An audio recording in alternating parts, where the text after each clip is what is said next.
यीशु ने कहा जब तुम प्रार्थना करते हो तो इन 3 चीजों के लिए प्रार्थना करो। एक चीज कि परमेश्वर का राज्य आए। परमेश्वर के राज्य का अर्थ क्या है? What is the meaning of kingdom of God?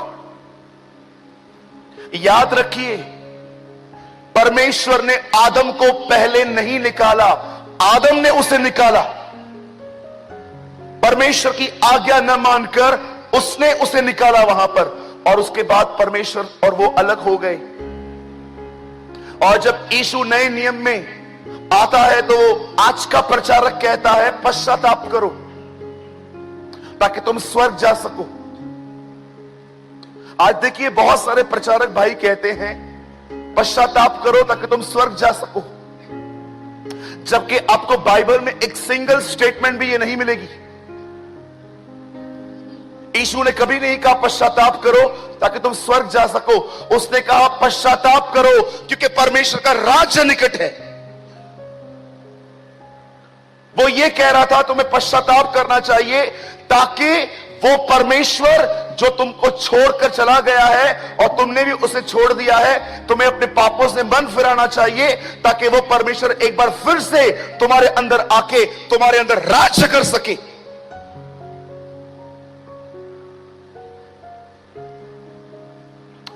तेरी इच्छा पूरी हो।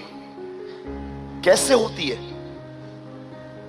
हर दिन स्वर्गदूत खुदा के सामने खड़े होते हैं, वो उसको सुनते हैं और सुनने के बाद लोगों के पास जाके उन्हें मैसेज देते हैं। क्या आपको कलाम पाक में आपने देखा जिब्राइल एक मैसेंजर है, जिब्राइल एक संदेश देने वाला है। मरियम के पास संदेश यही लेकर आया था कि तू गर्भवती होगी। यह संदेश उसने कहां से पाया? खुदा से पाया।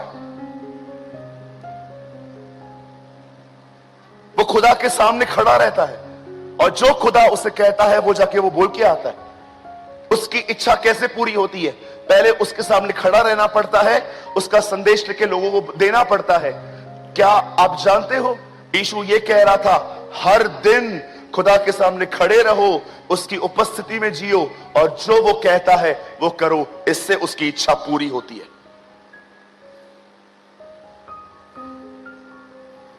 तेरा नाम पवित्र माना जाए। मैं ये बताना चाहता हूं, मैं बहुत कंफ्यूज था सालों तक। मैंने इंग्लिश बाइबल पढ़ी, मैंने हिब्रू पढ़ी, मैंने ग्रीक पढ़ी, मैंने सब पढ़ा। कभी कभी मुझे लगता था प्रिंटिंग में कुछ प्रॉब्लम हुई है। वो परमेश्वर जो पवित्र है वो ऐसा पवित्र है कि हर दिन स्वर्गदूत उसके सामने खड़े होकर ये नहीं कहते प्रेम प्रेम प्रेम, दयालु दयालु दयालु, वो ये शब्द नहीं कहते, लेकिन वो हर दिन कहते हैं पवित्र पवित्र पवित्र। Wait wait wait wait, I just want to explain you something. वो पवित्र है, फिर क्यों यीशु कहता है प्रार्थना करो कि उसका नाम पवित्र ठहरे? कभी आपके अंदर बाइबल को पढ़ते समय इस वचन के प्रति कभी सवाल उठा है कि ये कैसी दुआ करवा रहा है प्रभु? वो परमेश्वर जो अनादिकाल से अनंत काल तक पवित्र है, उसके लिए क्यों ये कहा जा रहा है? यीशु कह रहा है उसका बेटा कि जब कभी तुम प्रार्थना करो तो 3 दुआएं करो, उसका राज्य आए, उसकी इच्छा पूरी हो और उसका नाम पवित्र ठहरे। क्या परमेश्वर का नाम अशुद्ध है? क्या परमेश्वर का नाम अनक्लीन है? You need to understand this. आपको यह समझने की आवश्यकता है आज। याद रखिए, जब यीशु इस धरती पर आए, जितना वो 5 साल में पवित्र था उतना ही वो 30 साल में भी पवित्र था। उसकी पवित्रता हर दिन बढ़ती नहीं गई जैसे हमारी बढ़ती है। हम सब पापी जन्मे, जब हमने ईमानदारी से अपने पाप स्वीकार किए तब खुदा ने हमें बदला, लेकिन यीशु के साथ कभी ऐसा नहीं हुआ। आप जानते हो जब परमेश्वर की दया एक व्यक्ति पर आती है तो उसने जो कुछ पाप किए थे वो माफ किए जाते हैं। और जब अनुग्रह आता है तो इसीलिए आता है, जो पाप मैंने किए मैं वो फिर से न करूं। दया हमेशा पास से नाता कर रखती है और अनुग्रह सदैव भविष्य से नाता रखता है। इसीलिए आप पौल की हर पत्री के अंदर इस तरह पढ़ोगे कि परमेश्वर का अनुग्रह और उसकी दया तुम पर होती रहे, ताकि तुम्हारा पास माफ हो सके और तुम फ्यूचर में वो गलतियां फिर से न कर सको। मैं हैरान होता हूं जब मैं इन वचनों को पढ़ता हूं। मैं कोई अपनी बड़ाई नहीं कर रहा। आपको लगता होगा मैं बाइबल बहुत पढ़ता हूं, आप गलत हैं। मैं बाइबल बहुत कम पढ़ता हूं, पर पढ़ी हुई बातों के बारे में बहुत सोचता हूं। इसे हिंदी में कहते हैं मनन करना, इंग्लिश में कहते हैं मेडिटेट करना। मैं कोई शास्त्री नहीं हूं कि मैं सारा दिन बाइबल लिख के, मैंने जितनी बाइबल पढ़ी पहले के दिनों में बहुत पढ़ी, पर अब जो मैंने पढ़ा है मैं उसके बारे में विचार करता हूं कि ये जो लाइन लिखी है ये क्यों लिखी गई है। अगर आप बाइबल पढ़ते हैं और पढ़ी हुई बात के बारे में सोचते नहीं है, you are wasting your time. आप अपने समय की बर्बादी कर रहे हैं, क्योंकि हो ही नहीं सकता कि वो पढ़ने से समझ में आए। नहीं तो आज बहुत लोग समझ जाते, उसे पढ़ने के बाद सोचना पड़ता है। एक दिन मैं एक वचन पढ़ रहा था जिसमें लिखा हुआ था, यीशु पतरस, याकूब और यूहन्ना को लेके पहाड़ पे गया, और वहां पर जाने के बाद वहां पर वो लोग देखते हैं कि वहां पर एलिया और मूसा प्रभु यीशु मसीह से आमने सामने मिलने आए थे। पतरस कहता है, क्या मैं 3 तंबू बनाऊं आप लोगों के आराम के लिए, एक आपके लिए, एक मूसा के लिए, एक एलिया के लिए। मेरा एक सवाल है यहां, पतरस की उम्र 35 साल तक नहीं है और ये नबी 1000 साल पहले आए थे। पतरस ने कैसे पहचाना कि ये एलिया है, ये मूसा है? इतने सारे नबी हैं, ये दोनों ही क्यों मिलने आए? जब आप परमेश्वर के वचन को पढ़ते हो तो आपके सवाल निकलने चाहिए। अगर आपके सवाल नहीं निकलते तो ये साफ है आप बाइबल नहीं नॉवेल पढ़ रहे हो।